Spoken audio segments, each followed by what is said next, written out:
ভেঙে গেছে আধাপাকা ভবনের পিলার, মরিচা ধরেছে টিনের চালে, পলেস্তারা খসে পড়ার পাশাপাশি দেয়াল জুড়ে অসংখ্য ফাটল। এরই মধ্যে চলছে পাঠদান কার্যক্রম।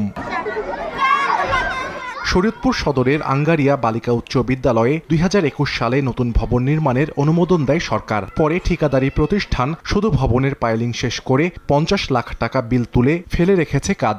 অথচ 5টি শ্রেণীর জন্য 4টি কক্ষ আর 10ম শ্রেণীর শিক্ষার্থীদের জায়গা হয়েছে স্টোর রুমের পুরাতন চেয়ার টেবিলের মাঝে। এতে ব্যাহত হচ্ছে পাঠদান। দ্রুত ভবন নির্মাণের কাজ চালুর দাবি সংশ্লিষ্টদের। আমাদের স্কুলে 2021 সালে নতুন ভবন নির্মাণ করার কথা ছিল, কিন্তু এখন 2021 সাল, 22 সাল, 23 সাল পেরিয়ে 24 সাল পেরিয়ে 25 সাল আমরা পাড়া দিয়ে ফেললাম, কিন্তু এখন আমাদের সেই ভবনটা হয়নি। আমাদের পরে যে বোনরা আসবে তাদের যেন কোনো কষ্ট না হয়, তারা যেন সঠিকভাবে ক্লাস করতে পারে, তার জন্য কোনো অসুবিধা না হয়। স্টুডেন্ট অনেক বেশি, এটা যখন সবাই একসাথে আসবে তখন পুরো গাদাগাদি, একটা বসার কোনো অবস্থা থাকে না। বিশেষ করে গরমকালে যখন গাদাগাদি করে বসে তখন অনেক বেশি কষ্ট হয়।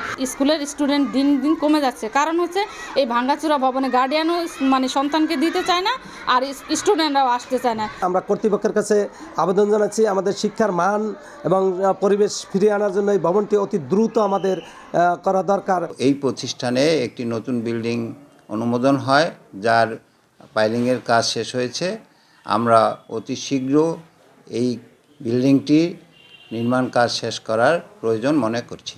এ বিষয়ে ক্যামেরার সামনে কথা বলতে রাজি হয়নি ঠিকাদারি প্রতিষ্ঠানের কেউ। তবে দ্রুত ভবন নির্মাণ কাজ শুরুর আশ্বাস শিক্ষা প্রকৌশল অধিদপ্তরের। বালিকা উচ্চ বিদ্যালয়ের কাজটি দ্রুত শেষ করার জন্য আমরা ঠিকাদারকে বারবার মৌখিক এবং লিখিতভাবে চিঠি দেওয়া হচ্ছে। তারপর আমরা তার সঙ্গে যোগাযোগ করার চেষ্টা করতেছি। আমরা আশা করি দ্রুত সময়ের ভিতরে কাজটা শেষ হয়ে যাবে। নতুন ভবন নির্মাণে ব্যয় ধরা হয়েছে 1,31,00,000 টাকা। বর্তমানে বিদ্যালয়টির শিক্ষার্থীর সংখ্যা 3 শতাধিক। সময় সংবাদ, শরীয়তপুর।